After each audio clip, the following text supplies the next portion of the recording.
Vocês estão vendo, vou disponibilizar aí a lista dos indicadores que a gente vai trabalhar. Existem outros indicadores, importante lembrar disso. Então, esses não são os únicos indicadores demográficos, mas são alguns indicadores demográficos importantes que a gente precisa relembrar, porque eu sei que a maioria vocês já viram, podem ter esquecido, mas vocês já estudaram esses indicadores, então é importante a gente manter aí esses indicadores.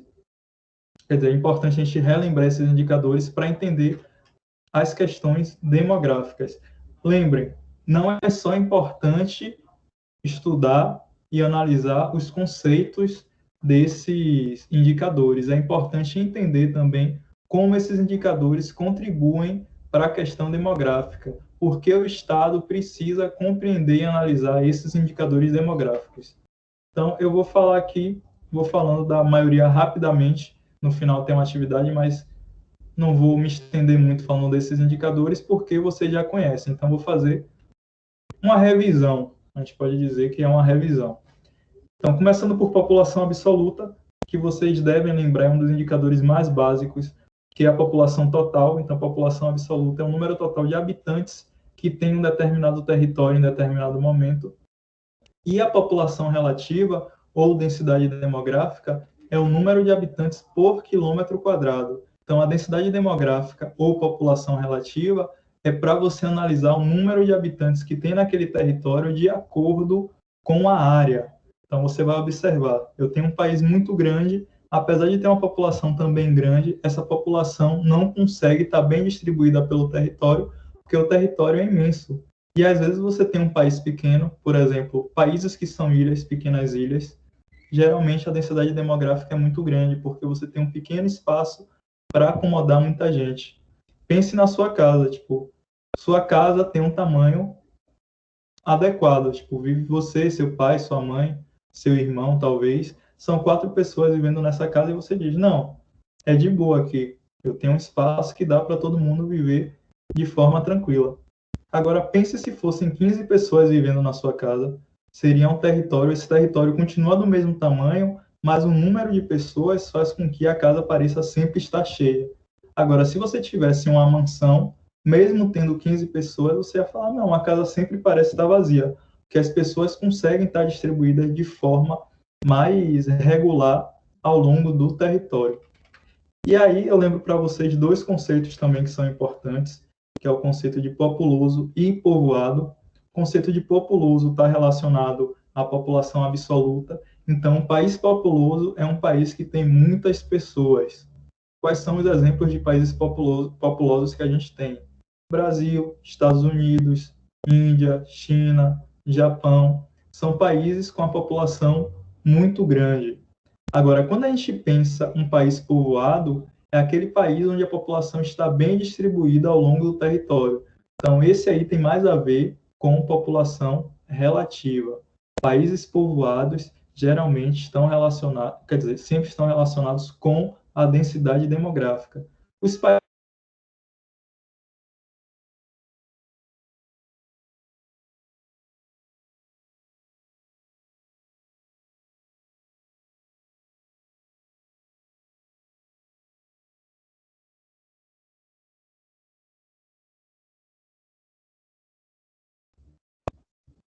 caiu, mas voltei.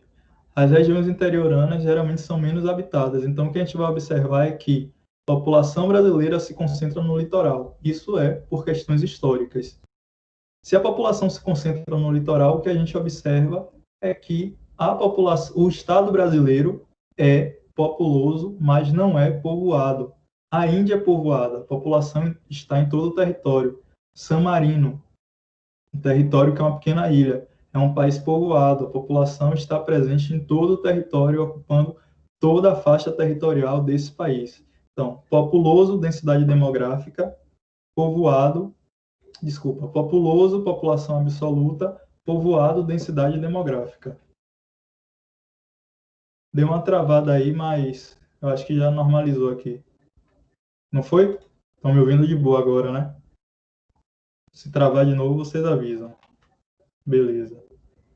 Superpopulação. Para explicar a superpopulação, Porque superpopulação ele vai levar em consideração o quantitativo populacional e os recursos sociais e econômicos. Então, os recursos são suficientes para manter a população? Se são, eu não vou dizer que é um país superpopuloso, porque uma superpopulação está relacionada com os recursos. Pense o seguinte, em uma casa vivem 10 pessoas. É muita gente? 10 pessoas em uma casa? Vocês acham que, por exemplo, se eu tenho uma casa onde vivem ali uma família, um pai, uma mãe, dois pais, seja lá o que for, e 8 crianças, é muita gente? Tipo, vai dar trabalho? Eu acho que é. Você acha que é? Agora, se eu te digo que Sim. só são 2 adultos, Laís também acha que sim, Cauã acha que sim, tem 2 adultos e 8 crianças. Um desses adultos é o dono do Extra e o outro é dono da Magazine Luiza. É muita gente vivendo em uma casa? Ou tipo, é mais tranquilo essas 10 pessoas vivendo nessa casa? Então, vocês percebem que é relativo dizer o que é muita gente? Porque quando eu tenho 2 milionários criando 8 crianças, não é nada demais. Vai faltar alguma coisa para essas pessoas? Provavelmente não, né? Tipo, você vai ter uma vida... o pessoal tá falando que não. Você vai ter uma vida tranquila. Tipo, sim, eu tenho 8 irmãos. Mas minha mãe é dona da Magazine Luiza. Meu pai é dono da Gol. Que besteira ter 8 irmãos. Agora você tem 8 irmãos. Seu pai está desempregado e sua mãe trabalha como motorista de ônibus. A realidade é outra, né? Agora sim você tem uma superpopulação. Tipo, sustentar 9 pessoas com salário de motorista de ônibus é bem complicado. Então, as chances de faltar alguma coisa nessa casa é muito grande. Então, quando eu falo de um país que tem uma superpopulação, é aquele país que não consegue dar conta porque ele não tem recursos para dar condições básicas para as pessoas que ali vivem. Então, superpopulação está relacionado com manutenção da população em aspectos sociais e econômicos. Ficou claro que superpopulação não é só ter um número grande de pessoas? Vidal está dizendo que está de boa. Então, por enquanto, tranquilo, né? Alguma dúvida até aqui? Tudo sucesso? Alguém quer perguntar? Então, bora seguindo. Se quiserem perguntar, é só interromper, viu? Taxa de natalidade, vocês sabem, natalidade tem a ver com Natal. Se tem a ver com Natal, tem a ver com presente. Se tem a ver com presente, seu presente é ganhar um irmão. Então, para quem quer ganhar um irmão, taxa de natalidade significa... Não tem nada a ver com isso, viu, gente? Acabei de inventar isso. Tem até um vídeo que eu vou passar que o cara explica. Natalidade porque é o período do nascimento de Jesus. Então, por isso que taxa de natalidade tem a ver com o número de nascidos, não tem a ver com presente, não. Então, a taxa de natalidade é o número de nascidos em um determinado período. Taxa de mortalidade é o número de mortes em um determinado período, também é claro. E a taxa de fecundidade é o número de nascidos bem-sucedidos. Como assim nascidos bem-sucedidos? Quando o governo vai fazer uma análise do crescimento da população, ele quer saber quantas mulheres grávidas tem. Mas não é importante, vírgula. No sentido de análise de crescimento populacional, não é importante levar em consideração o número de mulheres que tiveram a gravidez que não foi bem sucedida. Porque se a mulher perder o filho, vai mudar alguma coisa na análise demográfica, na análise do crescimento demográfico? Obviamente que não, porque essa criança ela não vai somar no contingente populacional. Então, se você estava pensando em investir mais porque tinha 30 mulheres grávidas, você tem que analisar dessas 30 mulheres grávidas, quantas gestações foram bem-sucedidas? 20 foram bem-sucedidas. Eu vou destinar o mesmo investimento para 20 grávidas e para 30? Obviamente que não. São recursos diferentes. Se tem 20 crianças nascendo, eu vou investir na criação de uma nova turma de creche. Agora, se tem 30 crianças nascendo, eu já vou investir na criação de 2 turmas. Então, por isso que a taxa de fecundidade, ela vai ser analisada e vai ser importante também perceber quantos são bem-sucedidos. Aquelas crianças que morrem durante a gestação, no primeiro ano de vida, elas vão entrar na taxa de mortalidade infantil. Crescimento natural. Se você tem um número de nascidos maior do que um número de mortes, você tem um crescimento populacional. Importante lembrar disso. Agora, se você tem um número de mortes superior ao número de nascimentos, você não vai ter um crescimento populacional. Na verdade, você vai ter um decréscimo da população. Então, ao invés de aumentar, a população vai estar diminuindo. Essa é a única forma da população crescer? Não. A população pode aumentar também se você tiver um grande número de imigrantes chegando no seu território.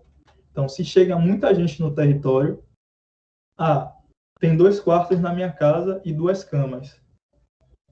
Tá de boa. Mas se sua família chega aquele parente com 3 pessoas, a população de sua casa aumentou.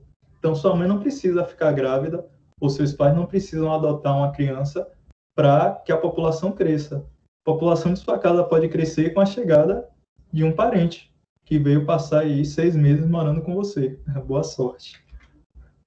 Então, o crescimento migratório também contribui para as análises demográficas de uma região. E aí, só lembrando a vocês qual a diferença de imigração e emigração.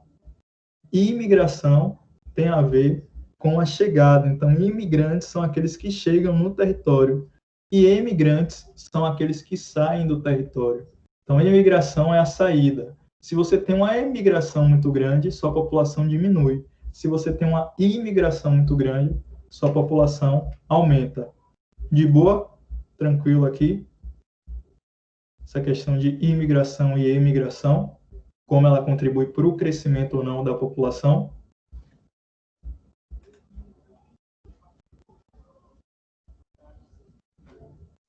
De boas, né? Então, bora seguindo aqui. Hoje eu estou curtindo o que todo mundo fala. Eu estou só curtição. E aí, os tipos de imigração, importante lembrar. Algumas vocês conhecem, como, por exemplo, o rural, que é a saída do campo para a cidade, mas existem outras formas. Crescimento. Peraí, deixa eu voltar aqui. Gabriel pediu para explicar crescimento vegetativo. Crescimento vegetativo é a mesma coisa que crescimento natural. Se você tem um número de nascidos maior do que o número de mortes, você tem um crescimento. Só isso mesmo. Aí pode ser chamado de crescimento natural ou crescimento vegetativo. Então, lembrem disso, são sinônimos. São palavras diferentes com o mesmo significado. Entendeu? Pronto. A mesma coisa população relativa e densidade demográfica. São palavras diferentes com o mesmo significado. É o número de habitantes por quilômetro quadrado. Então, densidade demográfica e população relativa é a mesma coisa. Crescimento vegetativo e crescimento natural é a mesma coisa. Apesar de palavras diferentes, o significado é o mesmo. Voltando para os tipos de imigração, aí eu falo da migração pendular. Não sei se nessa turma, não lembro se nessa turma tem alguém de Candeias, mas eu acho que tem, né? Ou essa turma é a turma que a maior parte da galera tem. Pronto. Então tem a galera de Candeias. A galera de Candeias, pronto, Laís é de Candeias, faz migração pendular. Porque o que é migração pendular? Vocês sabem que pêndulo é aquilo que tem no relógio que vai de um lado para o outro. Então, o pêndulo ele vai e volta. Migração pendular é aquela que vai e volta. Então, Laís, por exemplo, de segunda a sexta, ela tem que sair da cidade dela, do município dela, e vir para Salvador. Quer dizer, não mais, né? Porque agora ela assiste aula de casa. Mas em uma situação normal, ela sairia de casa e iria para Salvador para poder estudar. E depois ela sai de Salvador e volta para Candeias. Isso é uma migração pendular. Você está ali todo dia migrando, deixando seu município e indo para outro, seja por questões de estudo ou de trabalho. Então, migração pendular a pessoa sai no dia e volta no mesmo dia para casa. Então, ela vai fazer aí essa mudança de município, mas ela é temporária, dura apenas um dia. E a migração sazonal, ela é por período. Por exemplo, se Laís morasse em Vitória da Conquista, ela não poderia sair e voltar todo dia. Então, o que é que ela faria? Provavelmente ela ia passar todo o período de fevereiro até junho morando em Salvador. São João, ela voltava para casa, depois ela ficava em Salvador de novo, de julho até novembro, outubro, para assistir às aulas. Isso é migração sazonal. Você também não migrou de vez. A ideia não é se mudar para aquele local, é você passar um período. Por exemplo, na construção do metrô e da Fonte Nova, muitas pessoas saíram dos seus estados, dos seus municípios, e vieram morar em Salvador. Então, isso é muito comum, principalmente na construção civil. Mas em outras áreas acontece também. Você sai do seu estado, do seu município, passa um período de 6, 8 meses enquanto está acontecendo ali aquele trabalho, que é um trabalho temporário. Quando o trabalho acaba, você volta para o seu território. Você volta a morar, por exemplo, em Salvador. Você volta para São Paulo. Porque você não mudou, você não migrou com o intuito de viver naquele local. Você migrou com o intuito de trabalhar durante um período naquele lugar ali. Tranquilo?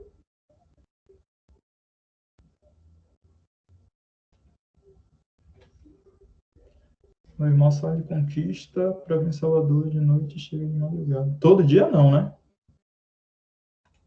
Seu irmão sai de Conquista para Salvador, mas, tipo... Ah, tá. Senão ele ia morrer. Ninguém aguenta ficar tendo essa viagem. De Conquista para Salvador é quanto tempo? 6 horas? Uma vez no mês. Ah, menos mal. É, uma vez no mês dá para fazer.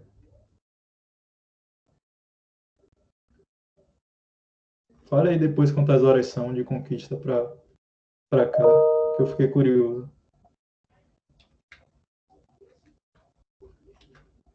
Expectativa de vida, vocês sabem, é o período de anos que se espera que uma pessoa viva, então é a longevidade da pessoa. Então, se espera que vocês consigam viver aí até os 80 anos. É a média natural que um brasileiro pode viver. Não se espera que vocês consigam viver até os... Ah, então eu vou morrer com 80? Não. Você pode morrer com 20. Você pode morrer com 100 também. Mas o normal na população brasileira é viver aí na faixa dos 76 aos 80 anos. Depende do município, depende do estado que você viva. A expectativa de vida vai ter uma variação, mas a média brasileira está aí, nessa faixa, 77, 78 anos. IDH, todo mundo já ouviu falar, né? Índice de Desenvolvimento Humano, que varia aí de 0 até 1, quanto mais próximo de 1, melhor. Leve em consideração expectativa de vida, educação e renda. Não coloquei, não coloquei nenhum indicador econômico aqui, não coloquei PIB, PNB, não coloquei renda per capita, mas esses também são indicadores que aparecem e fazem diferença na análise demográfica, mas não estão aí listados. Índice de Gini, que vai medir o grau de desigualdade que existe em uma localidade, pode ser um município, um bairro. Tem estudos que mostram a desigualdade social nos bairros de São Paulo. Não sei se tem algum estudo desse tipo de Salvador. Tem em Salvador, sim. Lembrei. Tem estudos que mostram a desigualdade em Salvador. Então, por exemplo, a desigualdade no corredor da... Não vou nem falar corredor da Vitória, vou falar Horto Florestal, que agora é bairro. A desigualdade no Horto Florestal não é tão grande, porque é um bairro onde basicamente vivem pessoas ricas, alto padrão de vida. Mas se você vai em um bairro, por exemplo, como Itapuã, você vai ver uma desigualdade social muito grande, porque em Itapuã você tem ali uma área com uma população de classe média alta e você tem outras áreas com população de classe média baixa. Então tem essa diferença aí. Não está me ouvindo?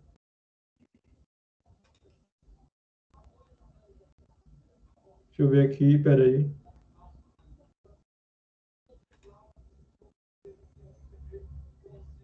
A internet parece que está de boa. Pode ter travado aí um pouco. Tá travando. Beleza. Mas já estou no último aqui, que é o índice Gini, que mede a desigualdade. Na verdade, era o último já. Acabou. Vou colocar aqui o resumo para vocês. Vou parar a gravação para ver se melhora também, porque eu já expliquei tudo. Salvem esse resumo. É importante vocês salvarem esse resumo aí,